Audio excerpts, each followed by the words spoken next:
Hello everyone and welcome to another Replica Airguns video. We're taking a look at a 4.5mm blowback CO2 BB pistol. Now, one of my all-time most popular guns, not just in the website and the web store but in YouTube as well, has been the Cybergun Tanfoglio Witness 1911.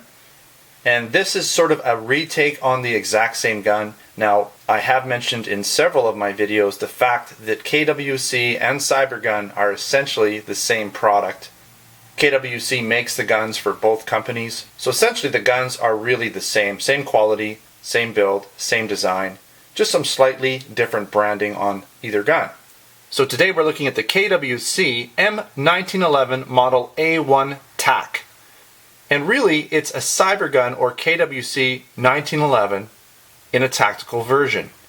Now, I really like how the Cybergun or KWC 1911 is a very, very close copy of a real 1911 A1. And that's the beauty of it. It doesn't have a lot of extra stuff. There's no rail on it. It's just your bare bones 1911 as it was made originally. Now, lots of people ask about doing things like changing the grips, how to add accessories like lasers, tack lights and all that. Well, if that's what you want to do, if you want the extra features, the adjustable sights, the rail, then this is the model you're going to be interested in because it has all of that. It's sort of the updated 1911. Now, this gun is available in the Replica Airguns Canada store right now, and the pricing for it is very reasonable. Now, let's get into some of the main features, specifications. This is a blowback, almost all metal gun with a few exceptions. Now, as I said, it's a 1911 A1, but a more modern version with the tactical features. It also uses 12-gram CO2 cartridges. It shoots 4.5mm steel BBs. It has an 18-round, full-size dropout metal magazine. And by the way, the magazines are interchangeable with the other Cybergun and KWC 1911 style pistols. It weighs about 2 pounds. Just like a real 1911, it is single action only. Shoots at around 320 FPS. Now, I do want to talk about something, the spin-up or hop-up design. This has been a very commonly misunderstood feature in many of the Cybergun and KWC blowback pistols. Now, with most of these guns, this is built into the barrel of the gun. There's just a little rubber bar that goes across the top of the barrel, and if you shine a light down the barrel, you can see it. And what this does is it just gives the BB a little bit of backspin. As far as I know, this is non-adjustable. I don't believe you can remove it or change it in any way. So if you look down your Cybergun or KWC barrel, you may see a little rubber piece that sort of extrudes down a little bit from the top. And all that does is acts sort of like a hop-up or spin-up, creating backspin, which helps the BB fly in a straighter fashion. So you'll get less arc to the BB, and you'll get further accurate range with it. As I said, this gun is made by KWC out of Taiwan. Now, it does come in a nice cardboard box.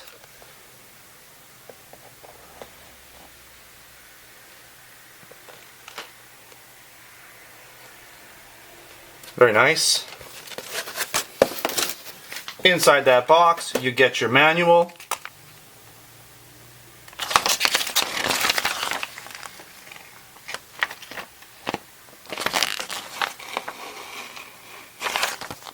Schematic on the back, always nice. You get the Allen key for tightening the CO2. And you get 250 BBs. I do just want to quickly show you another gun that I've been referring to. Here's the KWC model 1911. It's really identical to the Cybergun Tanfoglio Witness with the exception of the Cybergun markings or licensing on the slide. Other than that, both guns are identical. I'm talking about this one and the Cybergun Tanfoglio Witness. Now, what you can see here, real quick, is you do have the tack rail, right? You have the slightly different trigger. You have a slightly different hammer, more of a tack hammer. You have different grips on here, obviously different color. On the other side, you get the added safety here as well. Instead of the not having a safety like on a real 1911, you wouldn't have it on this side, but on the tactical version, you have an ambidextrous safety. So there's a few differences there. And of course, the sights are quite different, right? You have tactical sights adjustable on the TAC version. We pretty much have your just standard 1911 sights, and they're non-adjustable on the model 1911. Now, one thing I wanted to mention, because this comes up over and over again, when you get these guns, you're going to want to play with them. Everybody does. People are going to want to rack the slide and click it and just do that over and over again. It sounds so cool. The problem with that is this little area here, over time, you're going to wear that down. That little piece there is going to round off and it won't catch anymore. Now, the gun is still usable, but people start to cry and whine and they say, oh, my gun isn't not catching and I can't do this anymore. Well, don't do that. If you want to release the slide, put in a full magazine and just pull the slide back and it'll release without, and basically this will pop down all on its own. If you want to release it without a magazine in it or a full magazine in it, pull it back, pull the slide catch down, and release it, okay? And that will save the wear and tear on your slide here so that you won't wear that out. Because it is nice for it to catch back. It's just cool. Again, pull that down while you're pulling back the slide and release, and you'll relieve a lot of tension on there. The other thing people do is as they're pulling this back, especially if you have a loaded magazine, let me just get a light here for you. If you have a loaded magazine, what actually happens is, you can kind of see this here, when the slide comes forward, it picks up a BB and puts it in the chamber. Now what people do is they don't shoot the gun, they just play with it, even though they've loaded a round just like a real gun. Now in a real gun, if you pull the slide back again, you will eject that loaded round, but in a BB gun, there's nothing to grab onto, so the first BB stays inside the chamber, and then when you release the slide again, you load another BB in the chamber. People will do this 3 or 4 times and lodge about 3 or 4 BBs, not just in the chamber, but the BBs can go back into the gas tube and get lodged inside of there. And that creates a problem. The gun won't function very good, and then you have to take your gun apart and try to get the BBs out of this gas chamber. So my recommendation is stop playing with your guns. Alright, I know you want to play with them. If you're going to play with it, don't use a loaded or don't have any BBs in the magazine. If you want to rack the slide back, pull this down and release it, you'll save a lot of wear and tear and a lot of grief with your gun. So I wanted to get that out of the way. This isn't really part of the review, but it may help you with this gun and with other similar KWC, Cybergun, Blowback, and other airsoft guns that also pick up BBs and load them into the chambers.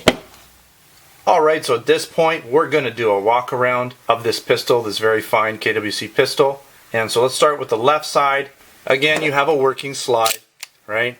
I'm going to do this because I can put a little wear and tear on my guns. If it breaks, then I'm just going to wind it myself. Alright, so we have working slide catch, working safety. We have a working mag release. All of it's metal, full-size mag. I'll get into the mag in a bit here. We have the tack rail, of course. We have our caliber here on the frame. We have our single action trigger with working grip safety. Okay, so you cannot pull the trigger unless the grip safety is engaged, and it's true single action. You cannot cock the hammer by pressing the trigger. You have to do it manually or by the blowback, the action of the blowback, right? So the action of the blowback will cock the hammer for you. So once you cock it, release it, chamber around, the blowback will continue to do that for you automatically. That's what's a semi-auto pistol. Alright, very nice. You have the nice checkered grips. They're really gorgeous. Getting back to the magazine, we'll just quickly talk about it. Now to load it, you can put BBs in the top if you want to. Focus there. But you can also load them from the bottom. You have to pull the slide or the actual spring portion all the way down and then load the BBs in there. They just roll in. They sort of follow the track, so it's pretty easy, but it is a little hard on the fingernail. Then release the spring. Alright, now loading the CO2, pop it in, and then use your Allen key to tighten it up.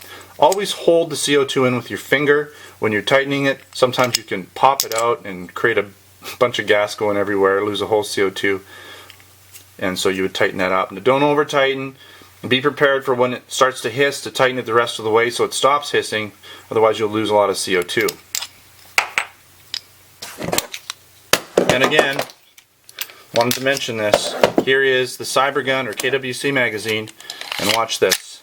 It's in there just fine. Okay, so they're interchangeable. Alright, so let's talk a little bit about the right side of the gun. Again, we have some KWC markings, made in Taiwan. Serial number, we have the F for the German European market. Again, we have our beautiful grips. And here is the ambidextrous safety that you don't find on the Classic 1911. So that's great if you're a right or left-handed, doesn't matter. You have your open ejection port. Now I do want to show you something here. People like to see this. I love the style of these guns. You have the full open mag well. That's beautiful, wide open. That gives it a very realistic look. And when you're looking at this gun, it's hard to tell it from a real gun. With the magazine out, it's really hard to tell.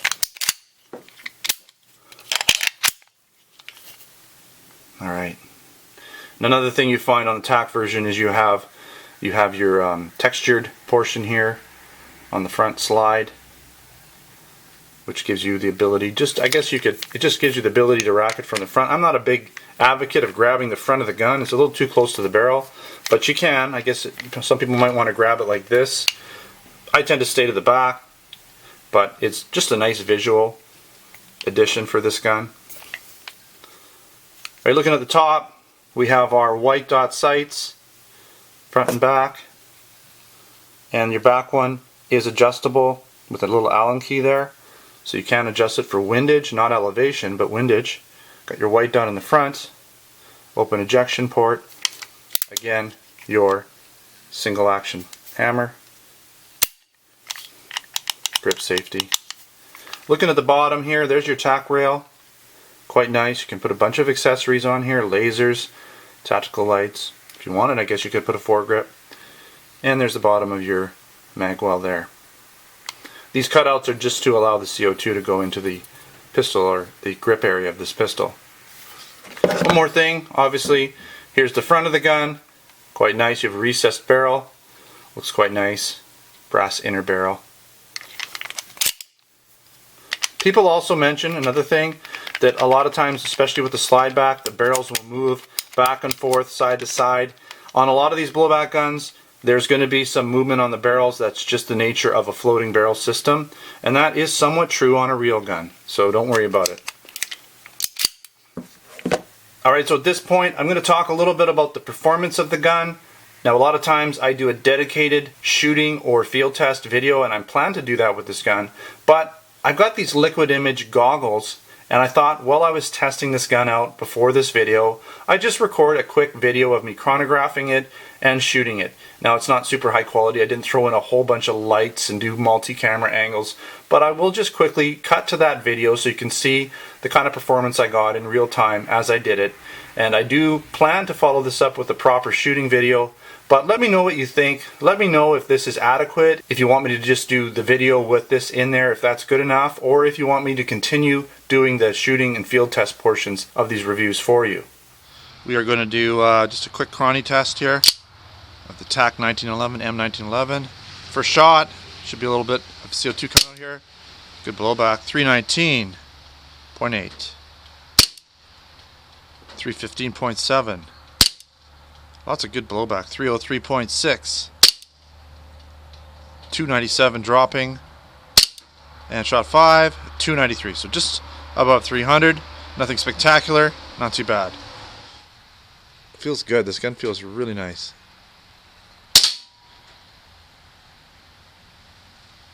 3,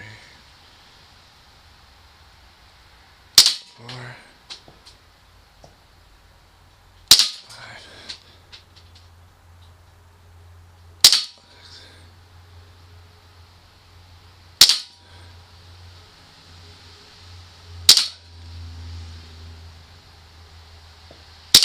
One more shot. Alright, let's take a look. A little low. About a 2-inch group. Not bad. That's reasonable. Nothing to really argue about there.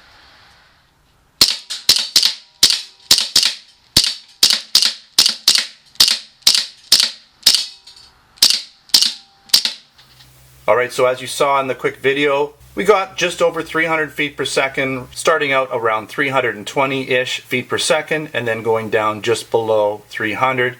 Keep in mind, kind of a cold day, not a warm, hot, sunny day. You will get better feet performance ratings in the summertime with a warmer gun. I was also able to get about a 2-inch grouping with it, which for this style of gun is fairly good. It does have heavy blowback. It is an action shooter. It's not meant to be a highly accurate target pistol. You're going to be just fine shooting this gun at pop cans and targets in your backyard, or using it as a training gun as a substitute for your real steel 1911. Now a lot of people say, oh, I want a gun that shoots like 450 feet per second or 500 feet per second. Well, to be honest, any type of action shooting BB pistol is not going to be a good gun for pest control or anything like that.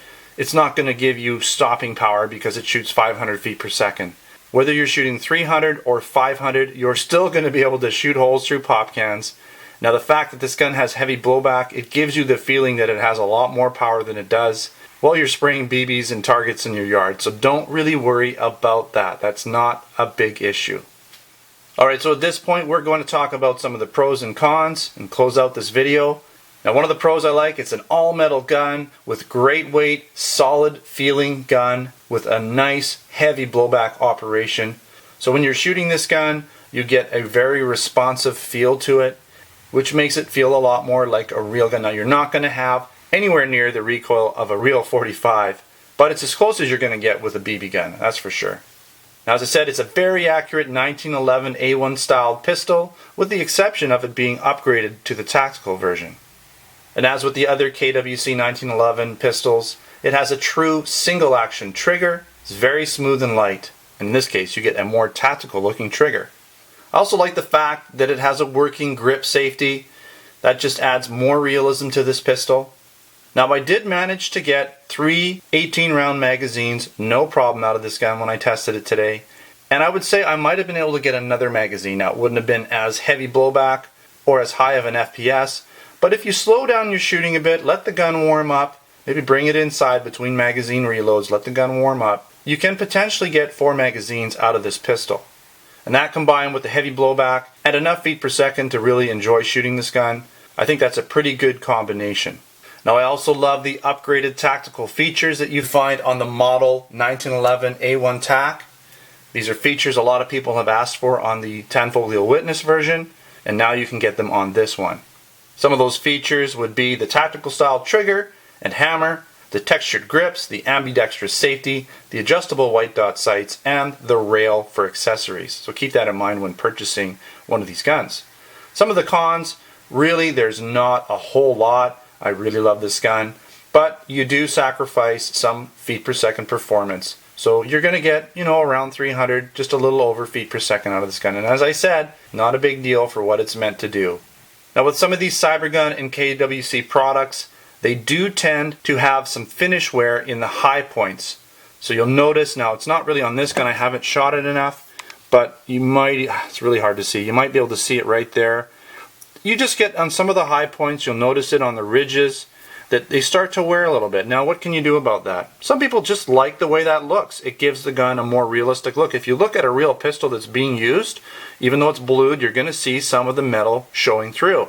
And some people will purposely scuff their guns up or wear them that way, or put use on them and rub them up against their pants or whatever, leather parts, just to get that wear look. And it does look kind of cool. And then there's other people who like their guns to look like they just came out of the box. So that's up to you. You can use a bluing pen to some degree because it has a lot of zinc in the slide or in the metal parts. A bluing pen will give it a slightly darker color, and it will take some of that shine away and may conceal that for you. You could also use a touch-up paint pen of some sort if you like, and you can kind of bring this gun back to a more new finish if you want to do that. Some people have actually stripped these down, polished them up. There's all kinds of things you can do to these guns if you want to.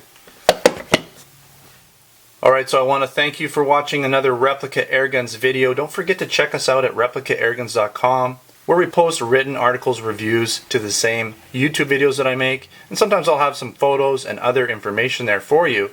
So again, you can find us at replicaAirguns.com. I'll put a link in the description to the article over on our website. Don't forget to subscribe to us before you leave. That way you'll be notified of future videos we make. You can also follow us on Twitter and Facebook. Username is Replica Airguns. And again, this gun is for purchase in the Canada Replica Airgun store. It's not available just yet in the US store, but we'll see what we can do for you down the road.